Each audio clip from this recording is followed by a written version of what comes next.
Aujourd'hui sur le net, la blogosphère thaïlandaise couvre les manifestations des opposants au gouvernement. L'anniversaire de John McCain relance le débat en ligne sur son âge avancé. Et les brèves du jour.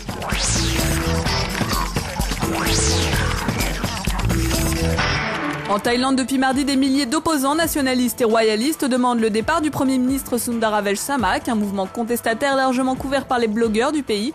Des dizaines de vidéos amateurs des manifestations qui ont eu lieu dans la capitale et plus particulièrement devant le siège du gouvernement circulent sur la toile.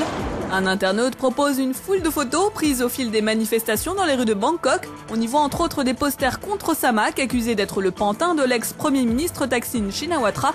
Renversé par un coup d'État en 2006, ce dernier est accusé de corruption. Et pour appuyer un peu plus ses propos, un internaute met en ligne cet ancien clip de campagne montrant les deux hommes ensemble. Ce Thaïlandais estime lui que ces manifestations offrent au gouvernement Samak une opportunité en or de réprimer un mouvement contestataire qui lui est largement hostile.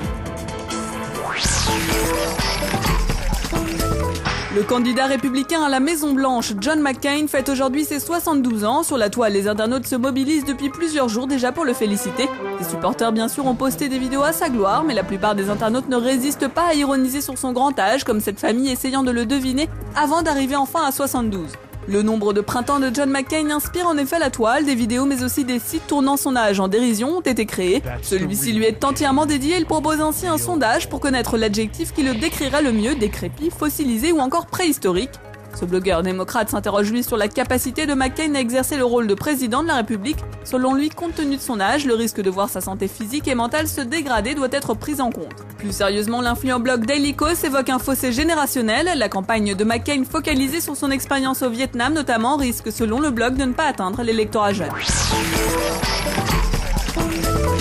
Une fourchette, un vélo, des chaussures, autant d'objets que vous pouvez acheter sur le site Vilochka, une boutique en ligne créée par des blogueurs ukrainiens. Il s'agirait d'objets volés par les troupes russes aux Géorgiens, une action visant à dénoncer les pillages qui auraient eu lieu durant les conflits Ossète et Abkhaze. Plusieurs photomontages mettent même en scène les dirigeants de la région paradant avec les objets subtilisés. Faire partager au plus grand nombre les films rares du patrimoine cinématographique, tel est l'objectif de cette cinémathèque en ligne créée à l'initiative du collectionneur passionné de cinéma Serge Brombert. Une première sélection de 53 films produits entre 1898 et 1970 et restaurés en Europe est déjà disponible en streaming. 37 cinémathèques et fonds d'archives européens participent au projet.